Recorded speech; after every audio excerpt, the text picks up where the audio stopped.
Hey, everybody. Welcome to Drunkard's Walk, the podcast.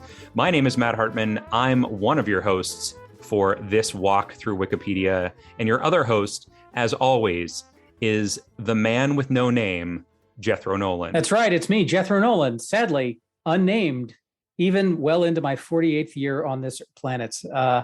Jetho Nolan is really a placeholder. I haven't been given a name, and I never will be. So we have this artifice that's been constructed, and sometimes it feels like a name, but in reality, it is not. No, it is not. It is just, it's a label, but not like a name label. Like I don't even know how to describe it. It's a placeholder. All of my official documents, my passport, my driver's license, all just have a blank space where it says name. And it's been very challenging to navigate through life, particularly when I try to get on planes. I'm sure. Yeah. And that's literally navigating. So quite true. That is a tough thing to do. Well, Jetho, despite your namelessness, I'm excited to have you here, as I always am. Last week was a phenomenal adventure that we took to a destination that you were not a big fan of. I remain not a big fan of it. Yeah, I'm not even gonna say what it was right now because I don't want to make you angry again. You got so angry last week. I am a cauldron of rage. You are. You are. Unfortunately, I don't have my soundboard hooked up this week, so I can't even play a sound clip. Oh, what a pity that you can't razz me with this thing that I dislike any more than you already have. It is a shame. It is a shame. But, we do know where we're starting. We're going to start with Mr. Pumpkins, but we are going to move on to a destination. And in order to get that destination, normally we have a guest that gives us a place to go. But this week, we don't have a guest. We don't? How will we have? We have two guests. Ooh. Yes, that's right.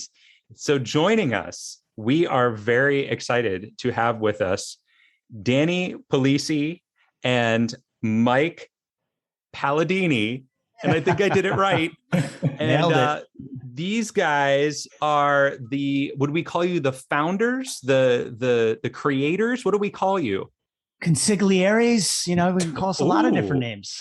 All right. The consiglieres of Penelope Bourbon, one of my favorite bourbons, not just because it has the same name as my daughter, but also because it's fantastic. Yeah, that's right, Mike. And I believe your daughter is also named Penelope, isn't that right? That's right. Yeah, nice, man. Yeah. Great minds think alike.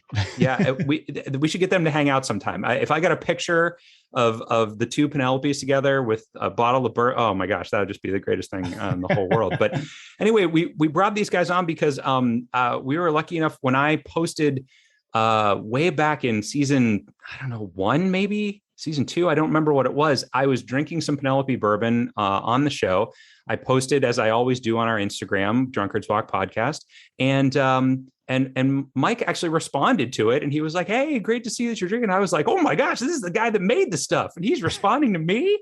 No way. And so we've been in touch since then. And now we're so excited to have you guys on. Thanks for joining us. Yeah, no, appreciate it. I remember that too. And now thank you guys for having us on. We're excited. Yeah, thanks for having us. Absolutely. Yeah. And you nailed the names. Nailed it. Right. Nailed the names. It was like fluent. Perfect. So we gotta start, like, you gotta tell us, how did Penelope Bourbon come to be?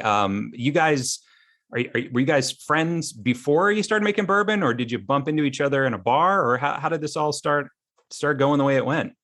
No, yeah. Danny and I, we grew up, we were next door neighbors. We lived right next to each other, literally growing up our whole lives. And we're both from Basking Ridge, New Jersey. We went to Ridge High School. And really how it all kind of came together was probably back about 3.5 years ago. So sometime in like 2018, probably in the summer of 2018, my wife and I, we were trying to have kids for a while. And so were Danny and Candace, Candace being Danny's wife. And I don't know, we just had a lot of emotions, took many years. And we always said if we had a girl, we were going to name her Penelope. And, that was kind of the end of it. And Danny and I just liked bourbon. That was like the extent of it. We weren't like, we just like bourbon. We didn't really drink beer or wine or anything like that. So I don't know, the mixed emotions. You find out you're having a girl, we already knew the name like the second we found out. And I just said, heck, it's got a good name for bourbon company too. I mean, that's kind of like, that's kind of the skinny on it. And I called Danny. I was like, hey, I don't know anything about whiskey or bourbon. But you want to get crazy and try to do this. That's a hell of a literally just jump right into it. I mean, that's a hell of a sales pitch. Yeah. It really was the extent of the sales pitch. Sure. Yeah. I mean, it was really, we didn't really know what we were getting into. And I sometimes think too, from the beginning, it's like, sometimes when you just, the bourbon industry in a whole is very, folks have been in this business for like 40 years, and that it's actually a really tight knit community from the supplier side with like, the vendors you work with, like the glass bottles and the caps. Like, it's a very small, tight knit group, especially on the distillation side. And, sometimes you just get into a space, maybe it's a little bit of fresh eyes on something. And we really just took a consumer palate. Like, I don't even think I've ever even been to a whiskey tasting before I started this. Like, and so our whole notion was like, well, do you like it? And we're like, yes, we do. And that was kind of like the basis of how we started building it off of. That's great. Wow. Okay. So you had no background in any kind of, alcohol or anything. I mean, you'd consumed alcohol, obviously. I had a PhD in that. I'll tell you that much. Right. Exactly. So now, how does it work? Because I know that I know that when I first started drinking bourbon, and when I first, whatever, I was kind of like, oh, there's all of these different bourbons are different distilleries, and they all distill their own bourbon, and then I learned that wasn't really true. Like, how does it work? Like, how does one come up with a particular bourbon? Well, it's interesting. I mean, most of, I'd say, the wine and spirit segment, I can't speak to beer, but I mean, a lot of the wine business is just contract vineyards pumping out bottles of wine, whether it's in France or in Napa Valley. Same thing with spirits, whether it's gin, vodka. I mean, you think Tito's is making all that vodka from that handmade still in Austin. I mean, that's crazy. There's a big underside to this business, this like underbelly, I guess you could say, which is really the contract distillation side, which is like pure manufacturing of liquid so that it can then be purchased or blended. And we always looked at the contract folks are just giving you components of a recipe. So if you're making if you're making like coming up with the next Auntie Anne's, like, like the macaroni and cheese taken on craft, sure. You're gonna source different components of that product from different manufacturers. And it's kind of similar how we looked at it with our side is we didn't really know we actually were deer in headlights. We had no idea what we were doing. In fact, we didn't even know anybody. I cold called. We looked at a few distilleries and ended on MGP because they were the most like talked about and open from a contract perspective. So I think I don't even remember. I think I was it's like you call like 1-800-BOURBON and like you get the switchboard. It was something like that. I don't even remember. It might've been an email like info at long story short, they responded and actually got back to me after a few days. And I was like, oh my gosh, we might be able to buy whiskey because we can't have a bourbon brand without bourbon. And we went down there, and I'll kind of turn it over to Danny, but that was kind of how we pieced it all together. And then I'll let Danny kind of chime in on the blend piece. No, I mean, exactly. We were totally deer in headlights when we showed up. We never really been to a distillery of that scale where you're looking for, specific mash bills or recipes to purchase barrels of. And I remember we walked in the room and there were just like a ton of glasses of bourbon on the table. There must have been at least like 60 different glasses. I'm like, whoa, are we supposed to like taste through all these, And we just sat down, we started going through it, and, nothing was really resonating with us like as an individual mash bill. And I remember it was just like, also we weren't like really spitting it all. So we were drinking a lot of it. Ton of it. Yeah. You would think that the reviews would get more favorable the further you got into the day. Yeah, exactly. But Mike started like gravitating one way, I started gravitating another way, and then we were just like, let's blend them together. We blended them together, and we looked at I remember the look. I mean, we both looked up at each other and we were like, whoa. I was like, that's good. He's like, that's really good, And even the people at MGP, they don't really like even guide you. You just walk, they just put it in front of you, and they're not telling you you should do this or you should do that. They're just like, oh yeah, let us know when you're done and what you're thinking. Mm-hmm. So they finally came back in the room and how many barrels you want? Yeah. Try this, and they were like, oh, that's nice. And what ended up happening was like us blending those 3 bourbons together created what we didn't know at the time was considered like a 4-grain bourbon. And it's still our base recipe today. We still use all those 3 bourbon mash bills in all of our products. We just blend them in all different ways, or we'll finish them in different casks. We're just having a lot of fun with that. But it was a long day, and we left there. We were a little buzzed, and I remember it was like, I wonder if that was really good, or maybe it wasn't. Maybe we were just a little buzzed, and we got a sample the next day, tried it again. And it was like, wow, this is good. Let's do it. And that kind of made us feel better about it, even pushing forward after that. Yeah, that's great. So now when you say they finish them in different casks, like, do you have casks somewhere that you do this, or do you tell them, hey, put them in this, put them in that? Like, how does that work? So, go ahead, Danny. I was going to say, so we purely from MGP, we purely buy barrels from them. So we'll look through the different batches they have of those mash bills, purchase them, and then we'll bring them somewhere else to bottle them. So we started out bottling at some places in Kentucky. And then as we've grown, we actually opened up our own licensed distillery in New Jersey, where we do all our small batch stuff, or like special projects where we need to be next to the barrels every day. Okay. So you are dealing with these barrels. You are dealing with you're right there. Like, there's a distillery that you go to and that you have housed somewhere in New Jersey, in a top secret location. I'm sure. Well, we didn't have it in the beginning. I mean, everything's been very slow. Like, Rome we always say like Rome wasn't built in a day. And, our entire supply chain was outsourced in the beginning. So we partnered with great folks like Castle and Key in Frankfurt, where we would transfer and bond barrels from MGP there. And we've had a lot of different bottling co-packing partners that we've worked with in Bardstown. And I mean, heck, for some of our products, we still work with Bardstown Bourbon Company on 2 of our SKUs that they're a little bit higher volume. So it's just more efficient to run them through a line that can kind of get them done pretty quickly. But what we found is like, and then, we kind of saw probably middle point of spring last year, we said like, it's really hard to like innovate from a product perspective without having your hands on that product literally every day. Yeah. And so we always had a warehouse like for our finished goods. So everything would always be picked up at our warehouse. And, Danny's like a mechanical engineer. That was what he did before all this. And so he whittled together a bottling line. Wow. Like, that's how it worked. Like and it's not efficient. It's nothing fancy, but it works. You know what I mean? So, and we're constantly chipping away at it. It's, it's in New Jersey, and it's been great. It's actually upped our game quite a bit. That's great. Cool.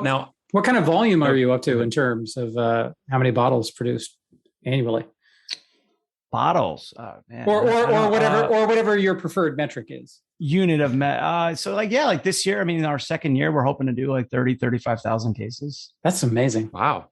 So wow. So I guess it's going all right. It's going pretty well, but it's awesome. But it's a really kind of a stressful business in the sense because that's a lot of barrels of whiskey being dumped. So you better make sure you have that inventory. We don't have any outside investors. We're like, we kind of manage, like we're working with debt to like help us like navigate this kind of weird growing phase you're in. But the inventory demands are pretty high on this type of business where like and one of the best things is MGP has been such a great partner of ours. You can buy barrels through brokers, and there's various channels to find barrels of whiskey, but we've only purchased through them. Like we've made it a point, like they are a partner, even if the price is, it's like lobster, like there's market rates, right? Yeah, they're like sure. Ebbs and flows, but we stay true. Like we have a partnership with them, and I mean, that's kind of paid off where we're able to kind of secure barrels, at least for without necessarily having to pay for them, but have them locked in for us. Yeah. So we know we can produce, we can continue growing and knowing we have inventory to support that growth, while we're laying down new fills, which is new distillate, which could take 4 or 5 years to come to maturation. So right now, you caught us at an interesting time. It's just an interesting time of our business, because it's like all of a sudden we were thinking of what am I doing tomorrow? And now you're like, shit, what am I doing like 5 years from now? Yeah. And it's just like, you have to grow up almost kind of quickly and be like, whoa, like, what are we going to do? Yeah. And like now more than ever, it's abundantly clear, like the complexities of all the supply chain logistics can destroy you if you don't have enough flexibility built in, because supply chains are just going haywire. I don't know if you guys are purely domestic with all of your stuff, or if you have to deal with all of the craziness that's going on internationally. Absolutely. Like our glass comes from Portugal, and it's, we've been lucky so far that we've had it allocated towards us, and it's made it here. But, shipping's a mess right now. The cost of everything has definitely gone up over the last year and a half. I mean, I think every component of our bottle, including the bourbon, has increased. Yeah. All I do is get price increases. Yeah. What? Yeah. I was like, and I always tell this to our sponsors, I'm like, guys, this doesn't make sense. It's supposed to be when you buy more, your price goes down. Right. How is it every time? And it's just like, it's kind of a crazy, well, you're right. The supply chain is wild right now. But we've had good partners. Most of the partners we've been working with are the same ones we started with literally from day one. That's and great. It came from just like asking for introductions. So I remember like with MGP, I'm like, hey, do you have a glass guy? Like you're a person, whomever, anybody. And someone that sells glass, can I speak to them? And these are people that like would give us the time of day when we just, we were bottling 3 barrels of bourbon, and our order was nothing to them. And, they were just super attentive, like spent a lot of time with us too. Dude, the guy took us on his boat that night. Nice. In the Ohio River. Remember that? Drinking Coors Lights. We had like MGP, we kind of like, they don't know you, so they kind of size you up because they get probably in it. I could imagine they get a ton of phone calls, but we were like, looking at a big purchase. Yeah, there was never a chance we were buying more than 4 to 6 barrels. Yeah. Kind of laid that on them at the 11th hour, but they're over it now. Yeah. Well, clearly. So I'm drinking, I have some Penelope Bourbon here tonight, some of the barrel strength. Oh, nice. And it is from batch number 6. Now, it looks like it's handwritten on here. Is this actually handwritten information? Oh God, yeah. It is. Did one of you guys write this? No, okay. A lot of different people have probably written on these bottles. It's like, here's more handwritten stuff. There we go. Yeah. The handwriting on our bottles is one of the most tedious. Like, it's the slowest part of our production, but it changes batch over batch, and you can't really anticipate the proof and stuff before you dump it. And sure. Wow. Well, it's awesome. I love it. I'm a big fan of it. Like I said before, this particular one that I'm drinking right now, I like quite a bit. Jethro has some barrel strength as well. I'm batch 7. So batch 7. Batch after yours. Yeah. Mike and I tried to handwrite the first batch of handwritten labels, and we screwed up. I did. Like, I was so excited. I'm like, I want my penmanship all over these labels. And I must have I went for like 15 minutes. You're rattling them off. 15 minutes of writing on labels. You're probably getting like 100 done, 150. Like, all of a sudden, Danny or somebody comes in, they're like, dude, like, that's the wrong ABV. Oh, no. To this day, I have been, just scratch it out right above it. I'm sure that would be fine. We were trying, and we didn't have it. That was like our first batch. So that was a botch to begin with anyway. But I was like, oh, wait, 57.6. I'm like, no, it's 57.8. I was like, just use whiteout. And we ended up just scrapping. I'd never written on a label ever since. Well, they probably won't let you. They're like, all right, this guy. I'm not allowed. I can't be within 10 feet of that label machine. Put it that way. Mike is he's a maniac on the bottle filler, though. I'm very good on the bottle filler. I can go quick on that thing. I'm more on the bottle emptying side myself. Yeah, I know. Me too. That's I'm an expert on it though. Well, this is awesome. Thank you for explaining a little bit about how everything works. And folks, if you haven't tried Penelope Bourbon yet, make sure you do. It is available if you're listening. Most of our listeners are in the Pittsburgh area. Nice. And they do have it at Fine Wine and Good Spirits, everybody. So you can go and check it out there. Highly recommend. Yeah. I've also ordered it online from various Cask Cartel and things like that. So you can find it there too. But what we do need to get to actually is where you're sending us tonight on our Drunkard's Walk. So did you have a topic, a destination in mind for us? Well, I kind of do. Yeah. And I don't know, Danny, well, I feel like there's two of us. Maybe I'll throw out a destination and maybe Danny could throw out a destination, and there's no winners or losers. You guys maybe can pick which one you want to go down, but. Oh gosh. Okay. Throwing you a little curveball here. Yeah. That's fine. That's fine. That's fine. Yeah, no, hey, we'll take a listen. So when I kind of decompress at night, I'm sure I'll do it tonight. I usually get into bed. It's usually like, so I want to finally my day, it's when things are quiet, I can kind of kids are in bed, I can start doing some emails, and then I'll get into bed, maybe 11:30. And I usually put on YouTube. So Wikipedia, YouTube, but all this is kind of the same. You kind of fall into the same rabbit hole, but I love military history. And recently I've been very, very big on World War One. Oh, okay. So the destination, I don't know how general you want it, but I'd say maybe start off on World War One, or just jump right into the Battle of the Somme or something like that. I think that's a interesting area to navigate. Give us something specific. Is definitely better for World War One. I mean, World War One's a pretty big topic. We could probably get there, no problem, right? So, make it a little bit more specific for us. That we're certainly happy with that. Which battle did you say? Well, the Battle of the Somme was one of the major. British offensives of the war. Mm-hmm. Okay. I know. Nobody sounds very excited about this. Oh, no. I chime in. Danny, you have any thoughts on a destination for us so we can somehow choose between the two of you? I don't know how this popped in my head, but one time I was in Scotland, and there's something that everywhere I went, somebody kept saying, you have to go see the Falkirk Wheel. And it's supposedly this engineering marvel. So I'm going to say the Falkirk Wheel. It's located in Scotland. Ooh. And it's not very exciting when you get there. Dude, you just ruined it, man. You had it. I feel like you had it won. What is it? That comment. What is it? It's this thing that it's two channels that are at different levels. And you get in this little thing, and it lifts it it's a wheel, and it lifts the boat 100 feet up to the next little channel. I think I've seen a video of this.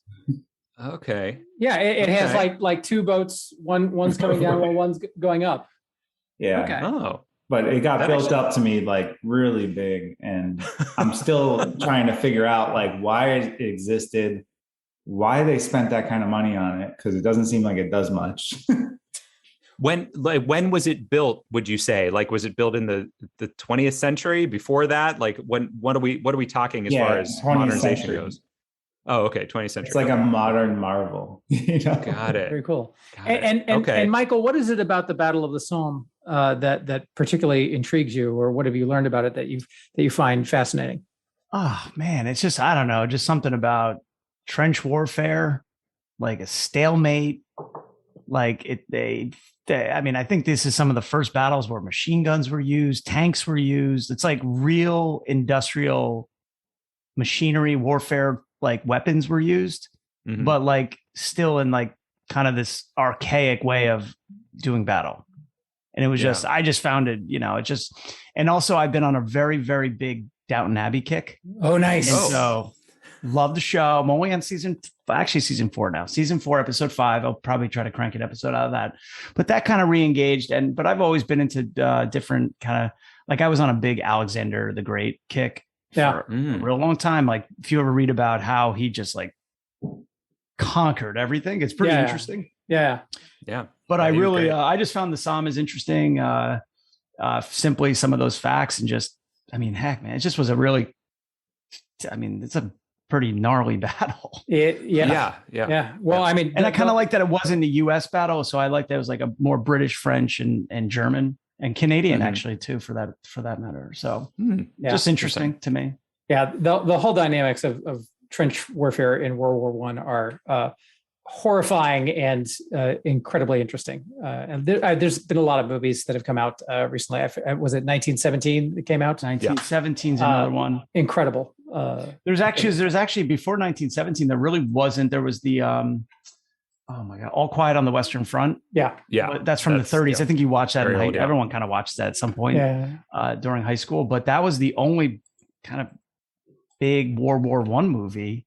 Everything was World War II. That was the D-Day, and that had those kind of like more kind of glamorous moments. But there wasn't many World War I movies up till 1917. I mean, I'm sure there were, but nothing like the only one that's World War II kind of stole the thunder. Yeah, World War II is the more photogenic cousin between the two. I feel like Joyeux Noël about the Christmas piece where the soldiers from the opposing sides came together in no man's land and played like cards together on Christmas, and then went back to trying to blow the shit out of each other. I know. That's actually crazy. Like they literally were having like tea and then all of a sudden they're like, all right, we got to get back to killing each other. The officers had to crack down on that because like, hey, we're trying to have a war here, people. I mean, there's also the very true story of Wonder Woman. That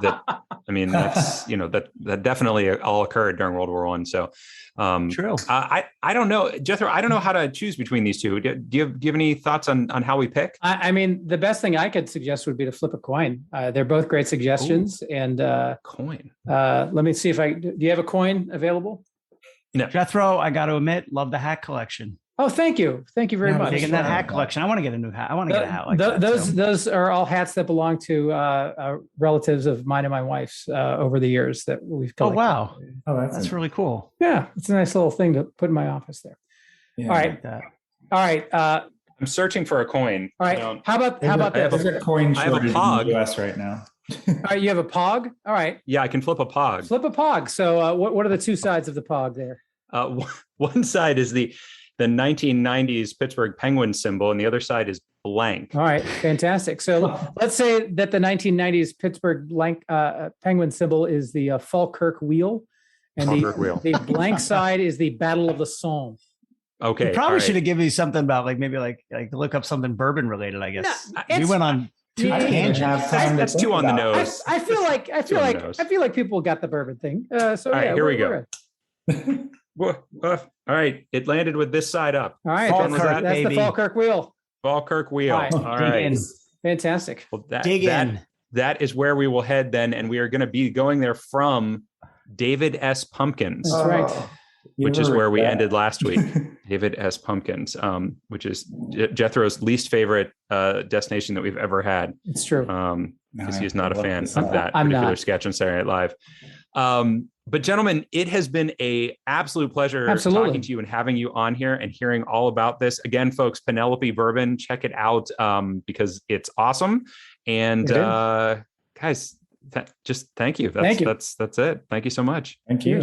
Oh, cheers. Thank you guys. Cheers. We appreciate you having us on, and hopefully we'll get to do it again soon, and we'll have better destinations next time. No, they're fine. They're fine. These are great. These are great. I was like, my destination's the planet Earth.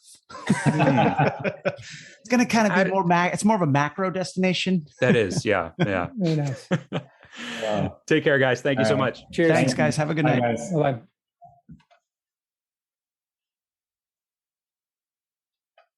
All right. So I went to Cheers with everybody, and my coaster stuck to my glass, and I spilled bourbon all over myself. Do you need a minute to clean yourself up? No, I'm just gonna sit in it, man. I mean, I poured my bed. I'm gonna sleep in it. Doesn't make any sense. Yeah, a beautifully crafted metaphor, if ever. So thank you. We had better hurry up because, as previously mentioned, we're both drinking barrel strength bourbon, and it is already hitting me hard. So we need to get a move on, my friend. 115 proof. We better get rocking. we need to come up with our predictions. We do indeed. So from David S. Pumpkins to the Falkirk Wheel. All right, I guess write down what you think it's going to be, and I will do the same. I got myself in trouble last week, and I'm. All right, Matt. All right. My prediction has been made, and I am at the Wikipedia page for David S. Pumpkins. All right, that's good because that is where we need to start. So let us journey forth from there. Now, the Falkirk Wheel, just to remind me, he said Scotland, correct? Yes, Falkirk, Scotland is where it is located. Right. And it is an engineering feat. And I've seen a video of this. So it is basically, imagine a thing that has like a balance that has like two sort of containers at either end of it. And those containers contain water that a boat sits in. And so when a boat travels into the top one, there's a corresponding container at the bottom that's filled with water and perhaps another boat. And they turn around and the boats then take off on the new level that they're on. The one boat being on a lower level, the one boat having been raised to a higher level. So okay, I am having a tough time picturing that, but I like the idea behind what's happening. For the listener, I've made very helpful hand gestures while describing, and still Matt doesn't understand. So no, well, I'm not looking at you right now. I'm looking at the Wikipedia page, so I can't really see your hand gestures. But I think one of the things, I mean, obviously, there's probably a geographical route to go through to get to Scotland, as there always is. Yes, right. But we don't love that type of route. We do not. What I'm going to suggest is that there's a link on here for Tower of Terror, which is a thrill ride at Disney World. I think also at Disneyland, maybe at other Disney parks across the whatever. And it is based off of an elevator that falls and whatever. It's like a thrill ride. Is it possible that we could go through elevator to get into this type of machinery? It's certainly possible. It's also a roller coaster, the Tower of Terror. So there's also like it is a feat of mechanical engineering. And if you're an eagle-eared listener, you heard that it was mentioned that Danny is a mechanical engineer by training. So that's probably why his friend said, "Hey, you should go check this out." So I think Tower of Terror is absolutely a legitimate way of going. I like it. Okay.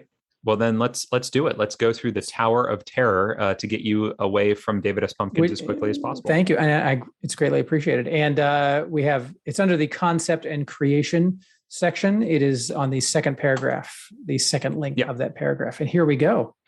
And when you get here, you find that it is located in multiple locations: Hollywood Studios, Tokyo Disney Sea, Walt Disney Studios Park, which I believe is in Paris, and then the Disney California Adventure, although this ride is no longer there because it has been replaced by Guardians of the Galaxy Mission Breakout. That's sad. So there you go. I have ridden this ride both in Disney's California Adventure and the Florida park that it exists in. Did you ride it when it was still Tower of Terror in California Adventure, or did you ride the Mission Breakout? No, I rode it when it was the Tower of Terror. Got it. Numerous times. Got it. As a previous resident of Southern California, they would have if you live in Southern California, you can buy a ticket to one of the parks and get into the other park for free. So as a thrifty parent who lived in Southern California, we always took advantage of that opportunity. Got it. Because I don't know if you know this, Matt, Disney tickets are very expensive. Yeah, I do actually know that, as a matter of fact. Now, one of the things that I see on this page, it talks about development of this ride.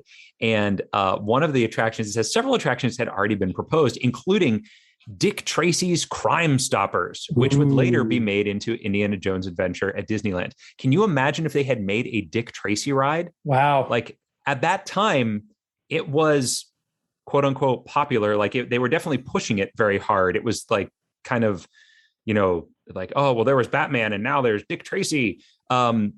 Did not age well, and no one really remembers it very well. I went to, so when the movie Dick Tracy came out, there was like a midnight premiere, and it was like one of the first times that had ever been done Yeah. for a major release. And you bought a t-shirt that was your ticket. And I have, or at least had one of those. I went to see it at midnight, starred Warren Beatty, had Al Pacino in it. Madonna was in it. And it's one of those things where I felt like I was a young, impressionable man, and I had been convinced by the marketing that I was somehow participating in some incredible cultural event, when in fact, no, I just been sold a bill of goods by a bunch of hucksters. I mean, here's what I have to say. I watched this movie recently, and it is not a great movie as far as script or plot or anything that's concerned, but visually, it is still pretty stunning. Like the way that they did the color and everything to make it look like the comic strip was very cool. And so if you have the Disney Plus, I think you can go watch that now. If you have never seen Dick Tracy, give it a go. Don't have high expectations, but there are a lot of big names in it. That is for sure. This is true. Dustin Hoffman even plays a minor role in Mumbles, if memory serves. Yes, that's right. That's right. Yeah, there you go. Well, anyway, on this page, I do see the Otis Elevator Company. If we did want to try to go through there, I see things like steel and concrete. Mm-hmm. I don't see a lot as far as like engineering. Yeah, at least not yet. But we could still find it. I'm also not saying it. I'm starting at the bottom and working my way up. I'm not finding anything.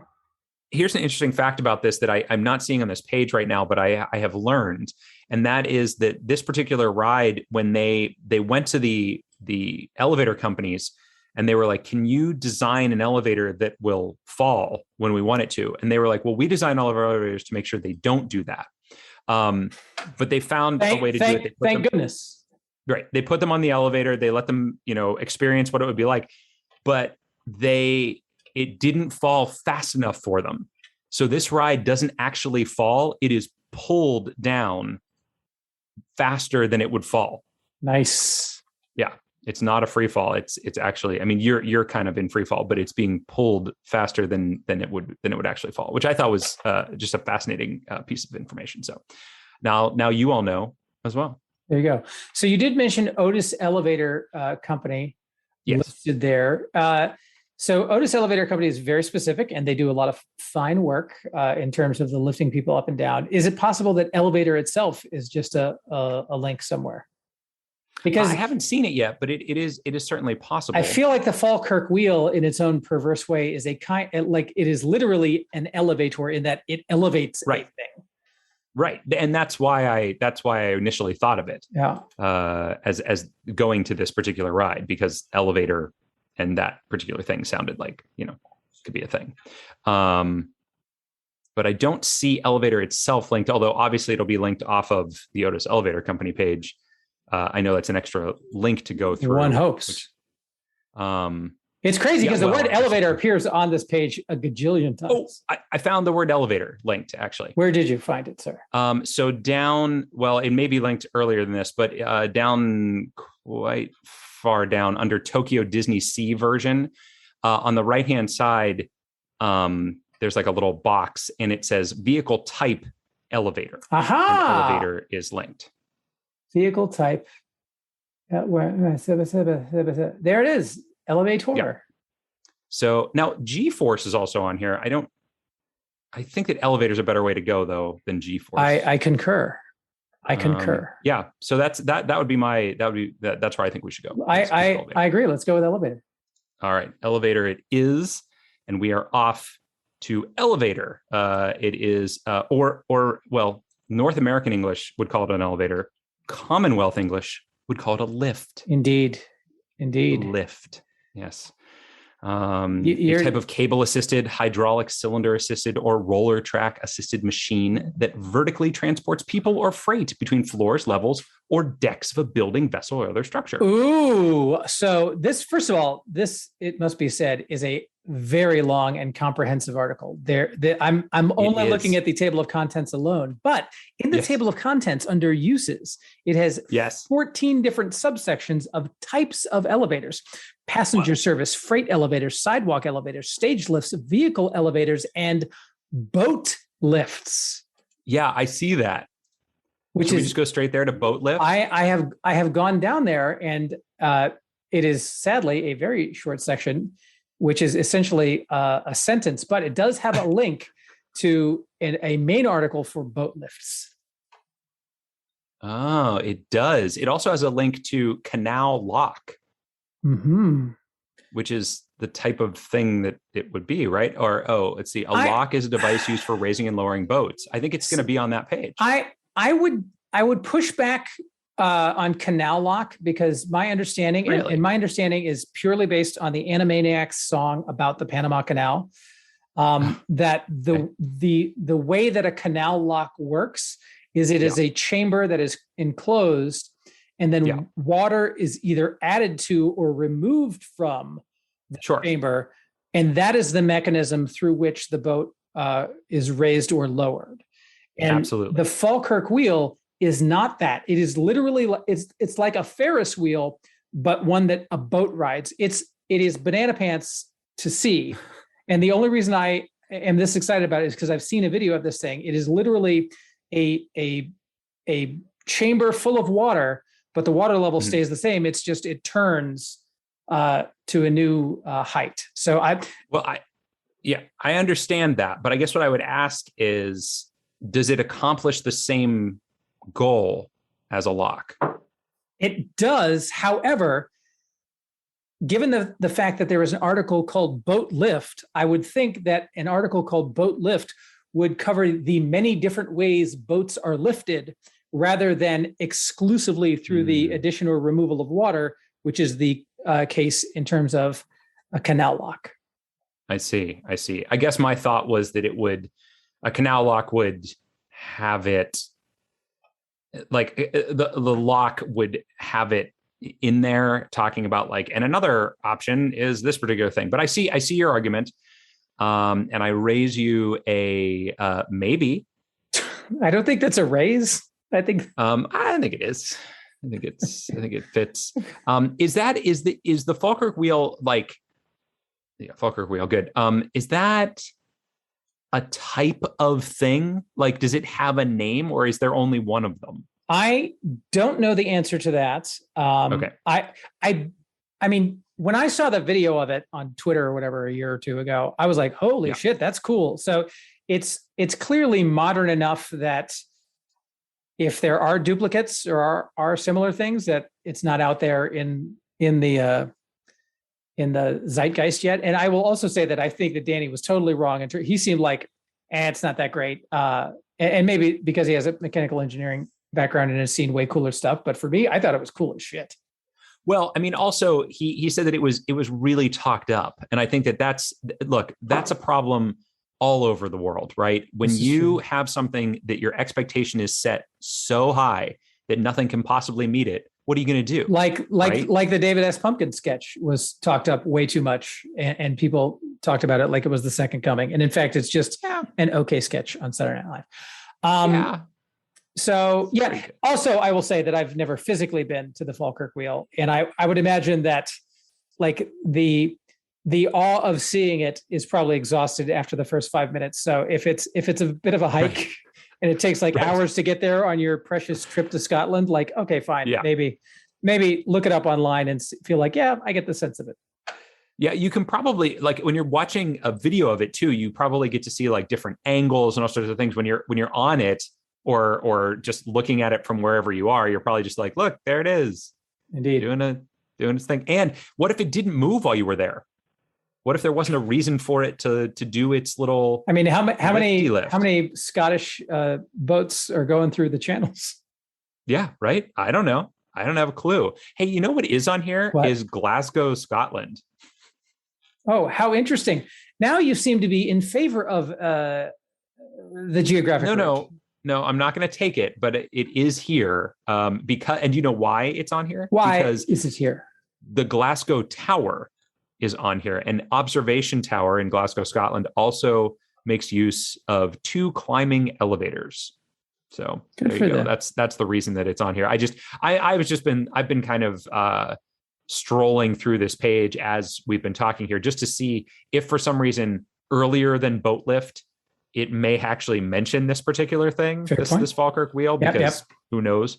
I haven't seen it, so I don't think that it will. And I think that I think your boat lift, what is it? A main page? It's not a category, is it? It's a main article. No, although Okay, I will okay. say at the bottom under C also there is a link for list of elevator accidents, which has excited Oh, no. my morbid Oh, no. curiosity. It's Oh, no. we won't go there today. I'm just No. saying, if we ever want to get to it down the rabbit hole Oh, of it's list- terrible. Listen, it's better than Battle of the Somme, for God's sakes. Well, I don't know. Maybe you don't know. You don't know for sure. There's probably been some pretty terrible elevator accidents. I feel like not worse than the Battle of the Somme. All right. Well, okay. Probably from a like humanity being destroyed perspective, you're probably right. I mean, what's the maximum number of deaths from a single elevator accident that you could think would have happened? Like, well, if it was one of those like, let's see how many people we can fit in here things, could be quite a few. okay, so 40? Could be upwards of 15. Okay, there you go. All right, so 15 fraternity idiots died because they were trying to pack an elevator. I'm just saying. All right. All right. So you want to go to the main article for boat lift? I want to go to the main article for boat lift, All right, my let's friend. do it. Let's boat, do it. Boat lift it is. Here it is. Oh my do you God. got in I there? see it. I see it. I see it. What? Matthew Q. Hartman. Not my name. Look over Just to be to, clear. first of all, be glad you have a name because I don't. And Yeah. It's a You're sore right. I'm topic. sorry. I didn't mean to. You're right. I so shouldn't. if you I shouldn't if you flaunt are it. on the boat lift page and you look over to the right, am. there are 3 pictures that are right up there at the top. Would you look at the second one and tell me what you see, my friend? I see the Falkirk wheel. Woohoo! And thank You know God, what's- because it is a short frickin' page. It is. Well, it's linked also in the very like the second sentence of this whole thing. But I have to say, I've seen this thing before too. I just didn't know that this was this. There So you go. I have seen this thing. Very cool. Well, let's Yeah, it is very cool looking. And folks, if you haven't seen it, look it up because it is a cool looking thing.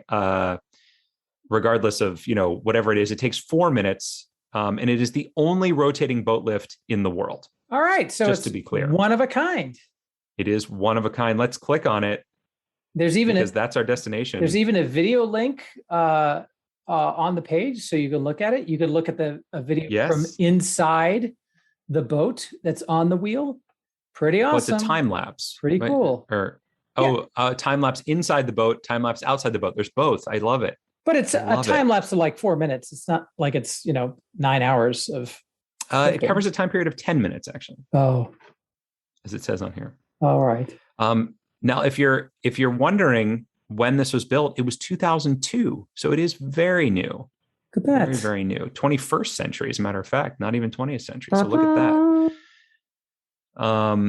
Yeah, the Falkirk wheel is the only rotating boat lift of its kind in the world, and one of 2 working boat lifts in the United Kingdom. The other being, of course, the Anderton boat lift. I was just going to say the Anderton boat lift, but you beat me. I mean, you knew it. I was. We all knew it. We were. Well, there it all is, trying to folks. say it. We did it. David S. Pumpkins to the Falkirk wheel via Tower of Terror. I think is a pretty interesting path that we had. I like it. Yeah. Hooray! And, hooray for all of and the engineers that made our path possible today.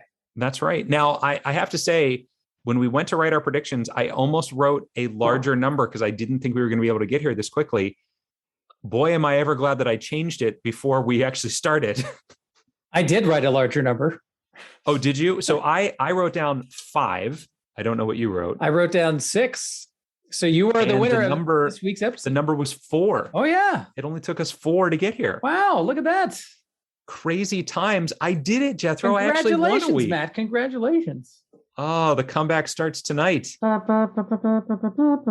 So there it is. Well, this has been fascinating the entire time. Learning all about the bourbon, having some actual like bourbon makers on, I think is definite first for us. on Absolutely. Harper's Walk, Although so. I will say, like, hearing them go into the details about how little they do and how many subcontractors essentially they relied on to get their bourbon made, like, it sounds like, I mean, you and I, if we were so motivated, could enlist the work of subcontractors and make a drunkard's walk bourbon. Are you down? A Drunkard's Walk bourbon? I mean, we've got our branded merch glasses.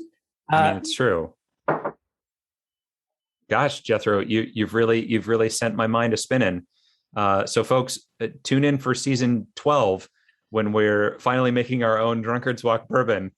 We're paying other people to make it. Off of all of the proceeds from our Patreon. By the way, have you signed up for our Patreon yet? No? Well, go ahead and head on over to Patreon. Look up Drunkard's Walk Podcast. You can find the link in the show notes as well. Join us on Patreon, won't you? Get some free stuff for free. Absolutely. Get a t-shirt. Get a sticker. Get some access to some episodes you've never heard before. Listen. It's a great time. And of course, a shout out to KDT. She is still our lone patron at this point. So I will say this. Listen, we all have the streaming services. We all watch the movies in the theaters that have the big names and the stars who are making. Yep. What Matt and I are doing here is small batch entertainment. That is right. We are home crafting a personalized entertainment experience for a very select audience, and it is delivered into your ears. Free of charge, of course, if you know, certainly if you don't have the means and that's right. And this is how you pass the time, that's certainly fine. But if you do have a spare copper or two, the Patreon is there. And if you want to reward the people who are creating the type of entertainment that you enjoy, please, by all means, do that. Because believe me, the people who make the Marvel movies, they've got enough money. They're okay. They could literally make zero more money from the rest of their lives and they would be just fine. And you know what? All of the crew members who work on Drunkard's Walk are fairly paid. It's true. They have breaks. They get everything that they need in order to live their lives in a fantastic way. Unlike some people. That's right. We don't have a union strike threatening us. In fact, I will say, Matt, that we have received from our cast and crew on Drunkard's Walk, we've received literally zero complaints about working conditions. Zero. Not a zero. one.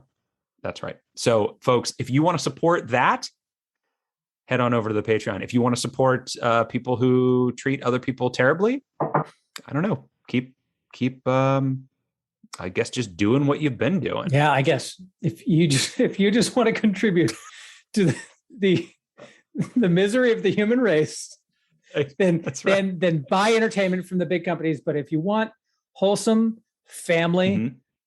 Community-based small batch entertainment. Exactly. Yeah. Then I think you know what to do.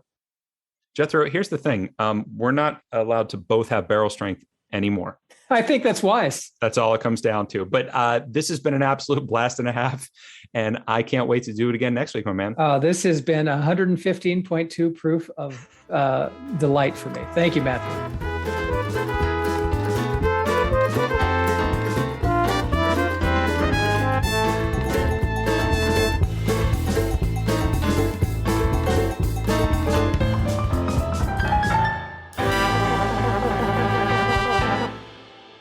Hey everybody, Matt Hartman again for Drunkard's Walk. Thanks so much for listening to the podcast. A big thank you to our guests this week from Penelope Bourbon. Also a big thank you to Nick Jaramillo for our artwork and to Jesse L.E. for our theme. We want to remind you that you can go on iTunes or wherever you're listening to this, give us a rating or review. If you want to support us financially, go on to Patreon, and you can find us there just by searching for Drunkard's Walk Podcast. Send us an email. Let us know what topic you'd like us to venture off to, and maybe we'll have you on as a guest. Thanks so much for listening, and we'll see you next week. This is Overtime. Each week, I'll be giving you a little extra knowledge about something that happened in the past during the week of our release.